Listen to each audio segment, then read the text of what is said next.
What is going on, collectors? Optical 20 back for another video. Today we are going to take a look at two exclusive figures from Hot Toys, which is Miles Morales Purple Rain suit and later on the Iron Man fractal suit. So let's talk about this Miles Morales. I like this better out of the two. It's a bit unique, although it's another Spider-Man but it's exclusive. It's more so, and I'm not mad at this because it's both of these figures are more so for the hardcore fans, right? So if you like the game, which I did, this might interest you. I don't know if this, honestly, I don't remember this suit. I don't know if the mask is accurate. It seems like a little smaller, but then again, I haven't played the game in a while. It's very unique. It's cool. Not a big fan of it. It's exclusive. It's probably going to be harder to get, but that gives it, I would say, a little more value. But I don't know what that means nowadays, because we have the gray and blue suit Batman. You know, I don't know if you guys remember that, the Dark Knight, that is exclusive, but no one really cares about it. The Mark IV holographic, no one really cares about it. And you can kind of tell from the secondary market. It's nice. It's a good option. This is I guess a different character, because technically this is Miles Morales. I would say better than Iron Man, because how many Iron Mans have we seen already? But these variants are interesting, to say the least. I was giving them kudos last night for Galen Erso, because that was the summer exclusives back then, you know, like the Jim Gordons, the Angelicas, you know. Now it's Galen Erso, which is, it's a character, not a colorway. That, don't get me wrong, there were colorways back then, but this is in the infancy of Hot Toys, when we weren't flooded with tons of Spider-Mans or Iron Mans, you know. But now, so any Iron Man variant feels fresh and new. Again, I'm talking about maybe 2013, 2012 at this point, where the first Midas were like, wow, I want that gold Iron Man. But I don't know, 10 years, 12 years later, and 3 Midas later, it doesn't feel special anymore. And even if you are a newer collector walking in the game, those figures you can get them for pretty cheap. BSTs, eBay, you know, whatever the case may be. And I'm just talking about the variants, you know, of characters that already exist, like this Spider-Man, Miles Morales. It used to be different, but I'll take it, you know. Like, it's exclusive. It's not for me.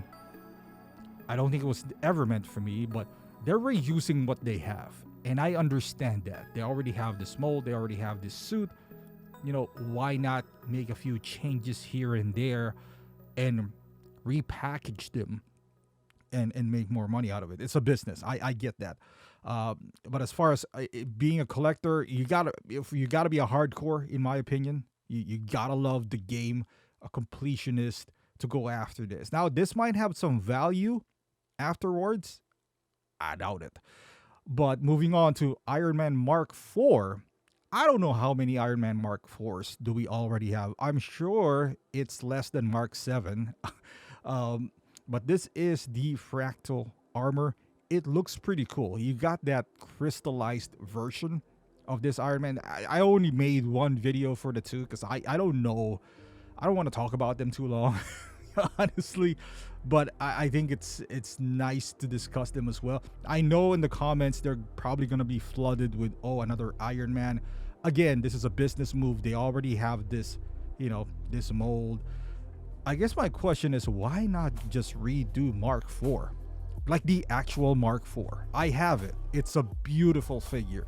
When I think of modern Iron Man, the first thing that comes to mind is Mark IV, because you got that circle arc reactor, It's just more streamlined than Mark III. It just looks Iron Man to me. Like, if I have a vision, and I know most people are gonna be like Mark 7, and I get it, but Mark IV looks so classic Iron Man yet modern in the MCU universe. For some reason, I don't know, that just comes to mind. And then Mark 6, Mark 7 obviously is very iconic in its own right, but Mark 4 diecast, the one where he has donuts and stuff, hasn't been 2.0. And not that I'm pushing for 2.0 or reissue or whatever, but they did it for Mark 6. Mark 5 has been reissued. I don't know about Mark 1 has been, what, 3.0 at this point? I'm sure there's a lot of people clamoring for a normal Mark IV. I know they did a quarter scale recently with a gantry and all that stuff. Why not bring that over to 1/6? You know, instead of doing a fractal. This is cool. Every Iron Man is cool. Even in the ones that you don't like. Even the Neon Tech, they're cool. Are they worth buying? That's debatable. I've never bought one. Never want to own one. That's debatable, but they're cool. This one's nice as well. Would this sell more than a regular Mark IV? Highly doubt it. Especially now that they kind of reissued, 2.0 of Mark III, 2.0 of Mark II. Those who are getting into the game, and maybe they are going to re-release Mark IV, but they want to milk it first. That's what they do. They did it with Deadpool. They released the regular Deadpool, and then all of a sudden, here we have the Deadpool with a head sculpt, where everyone wants. But this is totally different, because you could say no to this easily. If you feel like Mark IV is just around the corner, I don't know. I'm just saying this. Unlike Deadpool, where like, oh, what if they don't make it? And Deadpool is Deadpool. There's not a whole lot of Deadpools out there. Maybe like 4, 5 Deadpools perhaps, and you don't need to own all of them. So, but let me know in the comments, how do you feel about these 2 exclusives? I know most people are going to be disappointed, but what would you rather see? I personally would rather see the likes of the not Jyn Erso, Gillen Erso. That's what I would love to see. But if there is one, let me know in the comments, which character would you like to see? Let me know. Thank you for watching. Subscribe to the channel, and I'll see you in the next one.